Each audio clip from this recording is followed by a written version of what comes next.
आज का जो पहला स्टॉक हमने आइडेंटिफाई किया है वो है वेस्ट लाइफ डेवलपमेंट। तो west life development weekly chart के ऊपर आप देख सकते हैं कि आज की जो वीकली कैंडल जो क्लोज हुई है वो 800 के एक बढ़िया ही क्लोज सपोर्ट के ऊपर एंड हुई है। आप देख सकते हैं यहाँ जूम करके कि ये एक कैंडल, दो, तीन, चार और पांच और ये छठा वीक है जहां पर 800 के लेवल पर आकर के इस स्टॉक ने सपोर्ट लिया है और वहीं पर वीकली लेवल पर रिजेक्शन दिया है। ये सारे रिजेक्शन के वीक्स आप जो यहाँ पर देख सकते हैं वो 800 के लेवल पर आ करके इस स्टॉक ने रिजेक्शन दिया है। ये स्टॉक का अगर एक दूसरा ट्रेंड अगर आप देखें तो आप देख सकते हैं कि ये पहले भी अपने 50 वीक मूविंग एवरेज के पास में आता है, वहां पर कुछ हफ्ते बिताता है, फिर उसके बाद में ऊपर ये टर्न अराउंड करता है। अगर इसको हम मंथली चार्ट पर देखें तो मंथली चार्ट्स में भी इसका जो 20 मंथ मूविंग एवरेज सपोर्ट है वो भी बहुत क्लोज है और यहीं से ये स्टॉक बाउंस बैक बहुत इजीली ले सकता है। तो आज हमने ये खुद इस ट्रेड में एंट्री ली थी 800 के लेवल्स के ऊपर। 800 के ऊपर 5% का टारगेट हम लगा करके चले तो ऑलमोस्ट 835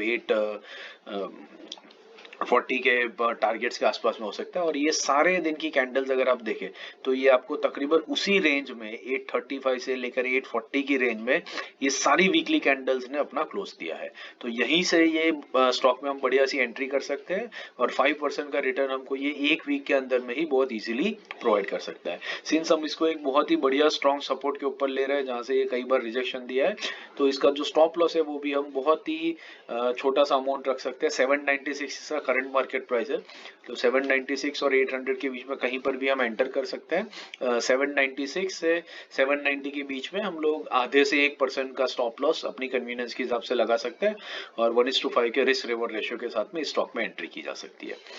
दूसरा जो स्टॉक हमने आइडेंटिफाई किया है वो है टाइटन।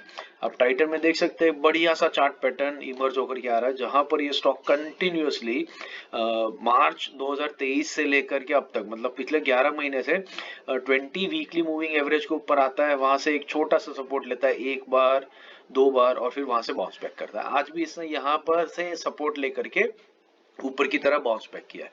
इसका अगर हम डेली चार्ट देखें टाइटन का तो आप यहाँ पर देख सकते हैं ये 50 डे मूविंग एवरेज के नीचे आया है और 3-4 दिन यहाँ पर इससे स्पेंड किया। अब यही पैटर्न आप देख सकते हैं तो इस चार्ट में पहले भी इमर्ज हुई है। यहाँ पर आप देख सकते हैं 50 डे मूविंग एवरेज के दिन 4 या 5 दिन स्टॉक रहा और फिर उसके बाद यहाँ से उसने बाउंस बैक किया है। यहाँ पर भी सेम 50 डे मूविंग एवरेज पर से बाउंस बैक लिया है। यहाँ पर भी आप देख सकते हैं 1 2 3 4 5 दिन 50 डे मूविंग एवरेज के नीचे स्टॉक रहता है हल्के से और फिर उसके बाद बाउंस बैक करना शुरू करता है। यही पैटर्न हम स्टॉक में कई टाइम से देख सकते हैं। देखिए 1 2 3 और आज एग्जैक्टली उसी पैटर्न में ये बन रहा है। ये ऑलरेडी पिछले 3 4 या 5 दिनों से 50 डे मूविंग एवरेज के नीचे है और यहाँ से ये बढ़िया बाउंस बैक दे सकता है इवन ऑन डेली चार्ट और वीकली चार्ट फ्रेम्स के ऊपर भी। तो टाइटन के स्टॉक में हम बढ़िया सी एंट्री कर सकते हैं एनीवेयर अराउंड 3495 जो इसका 20 डे वीकली मूविंग एवरेज है, वहां से नीचे हल्का सा एक या 1% या 15-20 रुपए का स्टॉप लॉस लगा करके आधे परसेंट का हम इसको 5% के टारगेट के लिए आगे प्ले कर सकते हैं। तो ये हमारे दो स्टॉक्स है जो हमने आज के दिन में पिक किए हुए हैं।